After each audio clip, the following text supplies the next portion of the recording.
Hello दोस्तों, एक बार फिर स्वागत है मेरे यूट्यूब चैनल हर बार कुछ नया। दोस्तों, आज थंबनेल देख के आपको समझ में आ गया कि मैं किस बारे में बात करने वाला हूं। लेकिन दोस्तों, मैं आपसे क्षमा भी चाहता हूं क्योंकि मैंने अभी वीडियो डालने में थोड़ा सा लेट कर दिया, क्योंकि मेरी जो नानी थी उसका मैं 12वीं और 13वीं में गया हुआ था, जिसकी वजह से वीडियो में लेट हो गया। उसके लिए मैं आपसे क्षमा चाहता हूँ।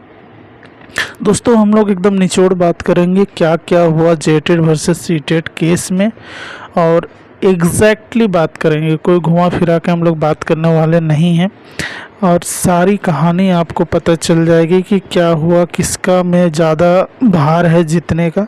सारी चीज़ों के बारे में बात करेंगे। दोस्तों, पिछले 2.5 दिनों से है ना, पिछले 2.5 दिनों से सुप्रीम कोर्ट में आपका जो है जेटेट वर्सेस सीटेट का जो है मामला चला।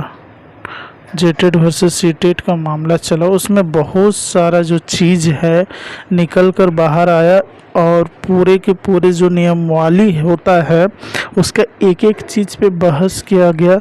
मैं उसमें से कुछ फुटेज आपको, मतलब वीडियो आपको मैं इस वीडियो में ही शेयर कर दूंगा, आप वो भी देख लीजिएगा। दोस्तों, आपको मैं ये बताने वाला हूँ कि अभी जो है वो रिज़र्व रखा गया, उसी के बारे में मैं बता रहा हूँ। दोस्तों, आप यहाँ पे, मैं आपको उस स्क्रीन पे लेके चलता हूँ, आप देखिएगा। दोस्तों, आप यहाँ पे देख पा रहे हैं कि सहायक आचार्य नियुक्ति मामला सुप्रीम कोर्ट में 3 दिन में 10 घंटे विबहस, फैसला सुरक्षित। दोस्तों, इसको हम लोग एकदम स्पीड में एक बार पढ़ लेते हैं और सारे मामलों को समझकर हम लोग इसका निचोड़ के बारे में बात करेंगे। इसके बैक में भी क्या क्या हुआ, जज ने क्या क्या बोला और क्या क्या बहस किया गया, उसके बारे में भी हम लोग संपूर्ण विस्तार से बात करने वाले हैं। तो आप वीडियो में बने रहिए। दोस्तों, आप यहाँ पे हम लोग स्पीड से पढ़ देते हैं कि सुप्रीम कोर्ट ने झारखंड प्रारंभिक सहायक आचार्य संयुक्त प्रतियोगिता परीक्षा 2023 में सीटेट व पड़ोसी राज्य के टेट पास अभ्यर्थियों को शामिल करने के मामले में दायर विशेष लीव पिटिशनर पर लगातार तीसरे दिन भी सुनवाई की। जस्टिस जेके महेश्वरी और जस्टिस राजेश बिंदल की खंडपीठ में 3 दिन में 10 घंटे सुनवाई पूरी होने के बाद खंडपीठ ने अपना फैसला सुरक्षित रख लिया। इसके पहले मामले में सुनवाई के दौरान प्रतिवादी सीटेट अभ्यर्थी की ओर से वरीय अधिवक्ता मीनाक्षी अरोड़ा ने पक्ष रखा। ये मीनाक्षी अरोड़ा जो है सीटेट की वकील है। उन्होंने खंडपीठ को बताया कि सहायक आचार्य नियुक्ति परीक्षा में सीटेट उत्तीर्ण अभ्यर्थियों को शामिल करने का फैसला लेने का अधिकार राज्य सरकार को है। बुधवार को झारखंड सरकार की ओर से वरीय अधिवक्ता मनिंदर सिंह ने पक्ष रखते हुए पीठ को बताया कि सहायक आचार्य प्रतियोगिता परीक्षा सीटेट उत्तीर्ण अभ्यर्थियों को शामिल करने के नियमावली और शिक्षा अधिकार अधिनियम का उल्लंघन नहीं होता है। इस मामले में झारखंड हाईकोर्ट का फैसला सही है। वहीं प्रार्थियों की ओर से वरीय अधिवक्ता गोपाल शंकर नारायण, वरीय अधिवक्ता वी मोहन व झारखंड हाईकोर्ट के अधिवक्ता अमितांश वत्स ने प्रतिवादियों के दलील का विरोध किया। उनकी ओर से बताया गया कि सीटेट उत्तीर्ण पड़ोसी राज्य के टेट पास करने वाले झारखंड का स्थानीय निवासी अभ्यर्थियों को सहायक आचार्य प्रतियोगिता परीक्षा में शामिल करने का हाईकोर्ट ने जो आदेश दिया है वो सही नहीं है। इस तरह की नीतिगत निर्णय लेने का अधिकार हाईकोर्ट के पास नहीं है। उल्लेखनीय यह है कि जेटेट के अभ्यर्थी परिमल कुमार व अन्य 16 से प्रार्थियों की ओर से SLP दायर की गई। उन्होंने झारखंड हाईकोर्ट के फैसले को चुनौती देते हुए निरस्त करने की मांग की है। अब हम लोग इसका निचोड़ के बारे में बात कर लेंगे कि क्या बात हुआ था।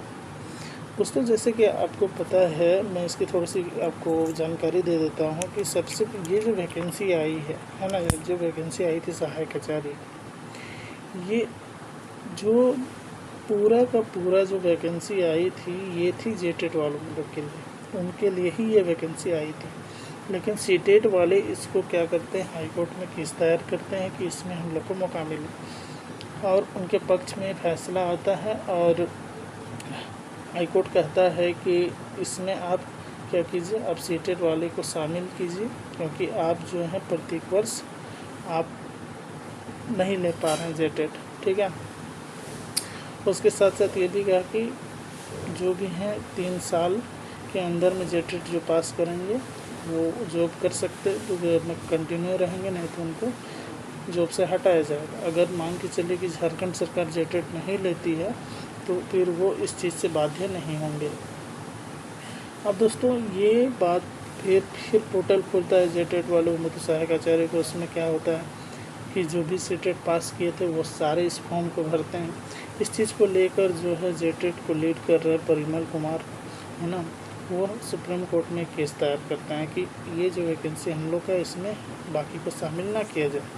अब पिछला 3 दिन में 10 घंटा बहस हुआ है इसके पीछे, यानी कि आप समझ सकते हैं कि दोनों पक्ष अपना मजबूती से इस चीज़ में अपना जो बात है उसको रख रहा है। नहीं तो सुप्रीम कोर्ट में इतना लंबा बहस नहीं चलता है, इम्पॉर्टेंट है इसलिए इसमें बहस इतना चल रहा है, ये बात तो कंफर्म हो गया। लेकिन पिछले बहस से ये बात साफ पता चला कि ये जो है पलड़ा जो है जेटेट वालों की ओर ज़्यादा झुकता हुआ नज़र आ रहा है। अब दोस्तों हम लोग बात करते हैं क्या क्या बात हुई। देखिए, सीटेट के जो वकील हैं वो इसी बात को रखे हुए हैं कि राज्य सरकार हर साल जेटेट नहीं लेती है, ठीक है। तो जो सीटेट वाले हैं उनको इस परीक्षा में बैठने के लिए मौका मिले, क्योंकि वो भी जेटेट नहीं दे पाए, क्योंकि 2016 के बाद वो एग्ज़ाम हुआ ही नहीं। अभी लगभग 8 साल होने वाला है, अभी तक कोई एग्ज़ाम हुआ नहीं है, इसलिए सीटेट वालों को बैठने का मौका मिले, ठीक है। लेकिन जेटेट वालों का कहना ये है कि अगर कोई वैकेंसी हमारे लिए आई है, एक नियमावली बनी हुई है जिसके तहत आप कोई एग्ज़ाम को ले रहे हैं, तो उस नियमावली को आप बीच में चेंज करके किसी दूसरे आदमी को आप उसमें नहीं घुसा सकते हैं। और यही कुछ बातें थी जिसमें जो है जेटेट का पलड़ा भारी दिखते हुए नज़र आ रहा है। वहाँ जो जज हैं उन्होंने भी दोनों की ओर से, दोनों को जो वकील हैं राज्य सरकार की ओर से, परिमल कुमार ने जो कि जेटेट को लीड कर रहे हैं उनके वकील को डांट लगाते हुए भी कहा क्योंकि ये जो हैं अपना पेपर को एक साथ सबमिट नहीं कर रहे हैं, है ना, जैसे जैसे बोला जा रहा है उस हिसाब से वो छोड़ के अपने हिसाब से जमा कर रहे हैं, जिससे क्या हो रहा है कि जजमेंट देने में और उनको पढ़ने का मौका नहीं मिल रहा, जिससे वो जजमेंट दे भी नहीं पा रहे हैं। यही सारी बात हो रही है ना, कि आगे कैसे किया जाएगा। लेकिन एक बात इसमें ख़ास ये भी है, मैं यही बात आपको बताने वाला हूँ कि एक बात इसमें ख़ास ये भी है कि जो भी जेटेट वाले हैं ये इसमें थोड़ा सा खुश हो सकते हैं, क्योंकि वैकेंसी उनके लिए था, तो हो सकता है कि ये जो फैसला है उनके तरफ झुक सकता है। ये तो कंफर्म होने वाला है, लेकिन अभी तक हम लोग इसमें बहुत ज़्यादा अंदाज़ा नहीं लगा सकते हैं, क्योंकि सुप्रीम कोर्ट किसी के साथ अन्याय तो करता नहीं है ना, तो वो सोच समझ के ही जजमेंट देगा, इस बात की गारंटी तो सभी लेते ही हैं। दोस्तों इस केस में जो है कि और एक चीज़ है कि एनसीटी जो है, एनसीटी जो है वो हर साल जो है राज्य सरकार को बोलती है कि आप अपना टेट लीजिए, ठीक है। लेकिन पिछले 8 साल से झारखंड में कोई टेट नहीं हुआ है। अब इसमें किसके पक्ष में फैसला जाएगा ये थोड़ा सा देखने वाली बात होगी, लेकिन अगर वैकेंसी उनकी है तो फैसला उनके पक्ष में आने की संभावनाएं हो सकती है। अब इसमें बात यह है कि जेटेट जो हैं पहले से वो लोग पास हैं, ठीक है, पास हैं, तो वो चाहते हैं कि ये वैकेंसी हमको मिले। अब देखिए, राज्य सरकार अगर चाहती तो ये भी कर सकती थी कि जैसे अगर आपके पास 50,000 51,000 जो है आपके पास वैकेंसी है, तो आप उसमें से 26,000 आप जेटेट वाले को दे सकते हैं।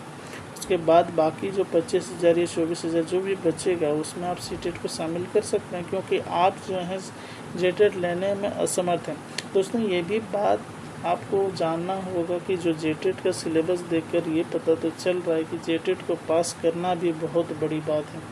मैं तो अपने एक वीडियो में ये भी चैलेंज दिया था कि जिसने भी ये क्वेश्चन सेट किया, अगर वो भी बैठ के पढ़े और एग्ज़ाम दे और हम लोग खुद अपने से क्वेश्चन सेट करें, तो वो ज़िंदगी में कभी पास नहीं करेगा। इस बात की मैं भी गारंटी देता हूँ, क्योंकि सिलेबस बहुत बड़ा है।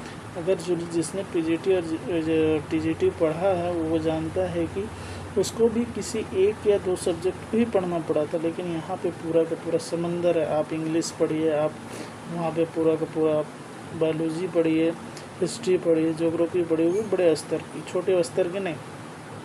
खैर वो बात की बात है, इसमें मैं एक अलग से सिलेबस कैसा होगा, कुछ इन्फॉर्मेशन है उसको लेकर मैं वीडियो बनाने वाला हूँ। तो आप इससे जुड़े रहें और चैनल को सब्सक्राइब कर दीजिए। देखिए, इसमें बात क्या आ रहा है कि जज हैं, दोनों वकील जो हैं उनको भी डांट लगाई कि पिछले 32 साल में ऐसा मैंने कोई केस नहीं देखा है। अगर आपको ऐसा मान के चलिए कि इस तरीके का केस आता ही है तो सारे पहलुओं को जजों को जानने के बाद ही वो फैसला दे सकते हैं। और क्या हो रहा है कि कागजात सही समय पर नहीं मिलने से क्या हो रहा है, इनको भी दिक्कत हो रहा है। इसी के वजह से जो है फैसला को सुरक्षित रखा गया है।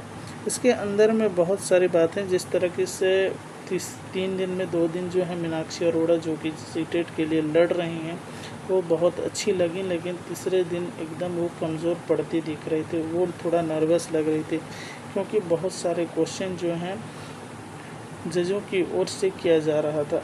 तो दोस्तों, देखने वाली बात क्या ये है कि जजमेंट किसकी तरफ आ रहा है। दोस्तों, अगर आप पूरा वीडियो देख लिए हैं तो आपको बहुत बहुत धन्यवाद। आपका दिन शुभ हो। अगर आप जेटेट से संबंधित अपडेट पाना चाहते हैं तो आप मेरे वीडियो को सब्सक्राइब कीजिए, लाइक कीजिए, अपने दोस्तों के साथ शेयर कीजिए। बहुत बहुत धन्यवाद।